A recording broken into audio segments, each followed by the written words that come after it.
Hi, everybody. I'm here with Dov Zavadskis, and we are talking about, we're talking about a very specific element of recruiter enablement, and it is to do with our best friend in 2023 and 2024, generative AI. So, Dov, give us a quick introduction to you and your background, first of all. Sure. I'm Dov. I'm originally from Lithuania. I've been living in the UK for 8 years. I have my cat on my lap, so sorry about that.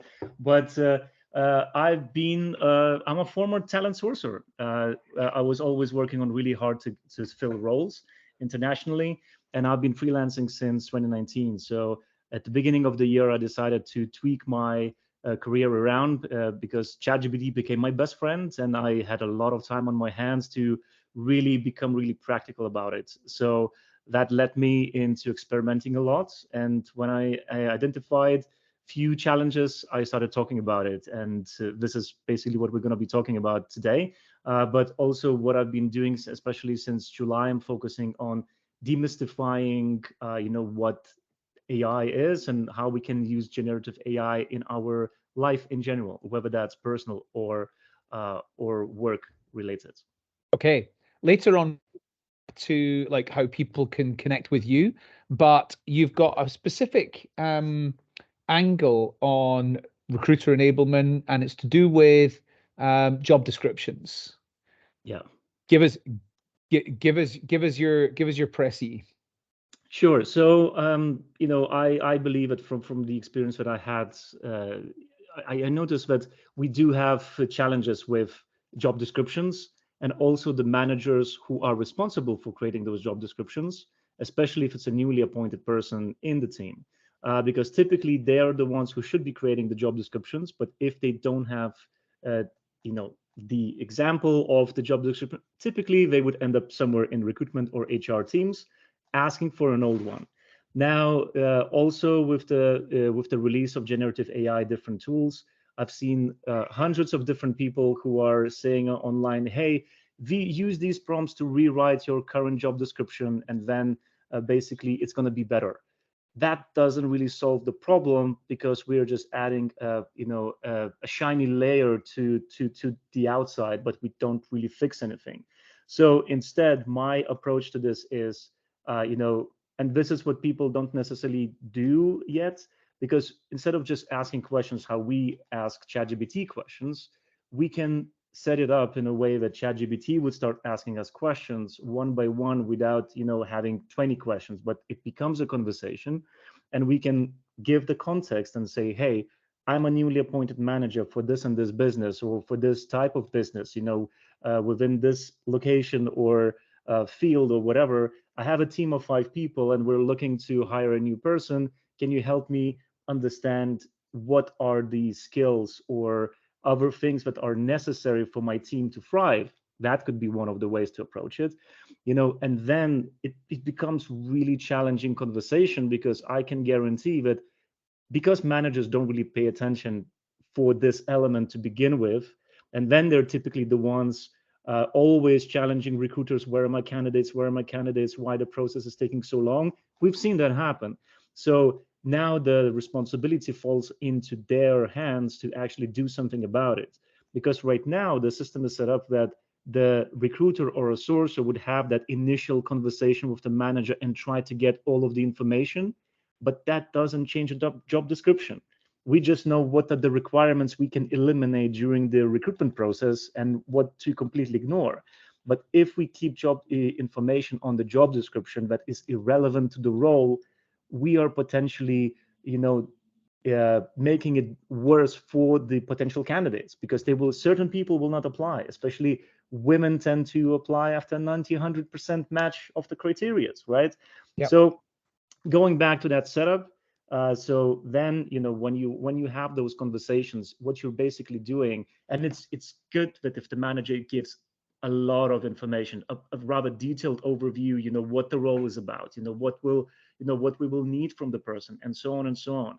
Now, when that process is over, even either the manager can stop it, or the ChatGPT would say, "Hey, I think that's enough. I have all the info I need." And then the next step, you can say, "Okay, now can you draft me a short brief for a recruiter?"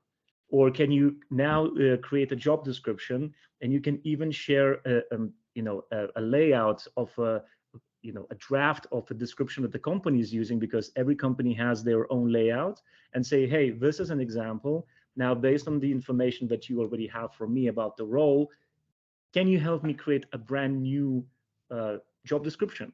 You can tailor the tone of voice. You can do all the different things in that job description, and it's easy. That's the whole point. It's so much easier. And then the intake meeting between the sourcer and the recruiter can be very different. You get the most important bullet points, or from what the manager already discussed, and you can maybe even go further and ask for more information. Then you can go even further. The manager can, if they're using a paid account, they can just share the whole conversation with the recruitment team, and they say, hey, if you need, just take that information, dump it into ChatGPT or anywhere else. If you will find any different approach, or you can do so much with that information altogether. But the challenge is that we need to challenge managers to actually start doing it, because we otherwise we really, how many times in your life you've seen situations where halfway through the process, people are like, this is not what we're looking for, and we were like, but this is what you were told us what you want. I've seen so many times that this happens. And now, especially with the market that is crazy different to what it was 5, even 2 years ago, we really need to increase the quality of our basically output, what we put out there as a business, So, because also another element is that there's a big difference between job ad and job description. Yes. When you have that conversation, then you can say, hey, now let's create a job ad targeting Gen Zs or millennials or whatever. You can tweak those things around. Then you can also say, I want to make sure that the job description is gender neutral, because that's important, because we know that certain words are targeting for certain genders, right? Yeah. And Yeah. those things are important. Yeah. I mean, I wonder. You're so right about the distinction between a job advert and a job description, because the job description is a legal document. So if we get that wrong, and then the person fails to deliver what was on the job description they were given, and you can't fire them, you've got big legal problems. So Yeah. the solution that you're proposing, because I think that misalignment between what's really needed in the role, the way that the hiring manager sees it, the way that the recruiter takes the brief, and the way that the recruiter delivers the brief to a sourcer, if a sourcer is involved as well, that's the root cause of a lot of recs just going wrong and needing to be restarted. So the solution you're proposing, what what what impact is it going to make on that? Well, I think the impact might be really individual for a business. Yeah. It's I'm not gonna. One thing, it's I don't have the data to back any of my ideas, because I didn't track that. Yet. But I think that the biggest challenge is whether to see whether there's any use in that, because another step is to convincing managers to actually start testing it, or the recruiters to actually test it out, right? Because you need to test the proof of concept to begin with, then to pitch it to the business. And you always just need those early adopters who would say, hey, we want to try that, and then maybe start publicly sharing those case studies. That could be an option, because to set everything up, it's really easy, and you don't need big budgets to do it. You just need the will to actually change. And sadly, this is the challenge, because to change something in your work life when you are comfortable, we know that a lot of cases people don't want the change to happen, because you just don't want people have things upside down. So I don't really know if that answers the question, but I Yeah, think no, it would it be it rather does. individual measurements. Because, for example, I've had cases when I was assigned to work on the roles that had been open for over a year. Over a year, I said, you don't need those people. If you were unable to find them in a year, the business doesn't need them, Yeah. right? So those are the problems, because we Yeah. really, and I think that this is where potentially sourcers might be, they see what they see how the market looks. They talk to candidates, right? So they are the ones approaching, having those active approaches in the business, and they're the ones feeding giving all the information from the outside back to the managers. And I think that we really need to step up and say, no, we're going to do it this way because I see what market is doing. Because some managers also might be just doing certain things because they were always doing it, but things are changing really fast. Look at generative AI. No one was talking about any of that. Even in January was still kind of, it was not as a buzz as it is right now. So, Agreed. and it completely transformed the way we work, completely. So, slightly different angle here. So, you and I have talked about the way that the talent sourcer kind of mindset is one which is really good for getting to learn lots of new tools and technologies and different ways of doing things. Of course, talent sources are very, very adaptable. And so I know that you've moved into providing consultancy and training and on this subject around generative AI. Give us an understanding of like how can people interact with you and what will you do with them? So so definitely curiosity is needed for anything to pivot in what we do right now. When it comes to interaction, you mean how they can get in touch with me? Yeah, and what would you do with them? How do you work? What's the ways of working with Dov?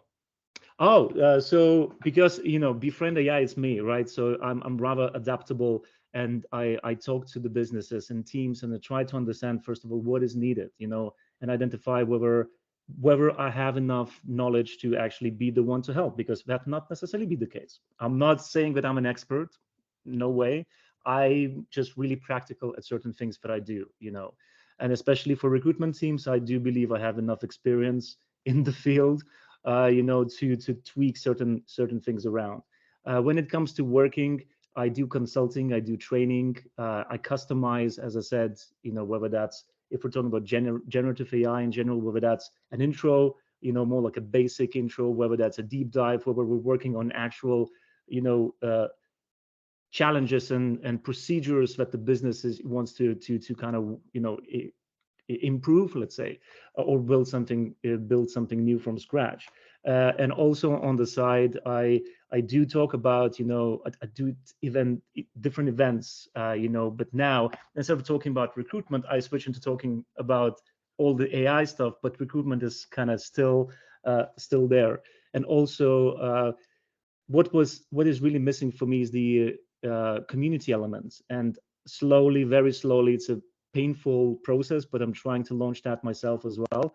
So for those who are listening, if it resonates with them, feel free to reach out to me, and I can share the link, because it's still private. Like, I'm not sharing those links publicly because it's still very, very kind of closed environment.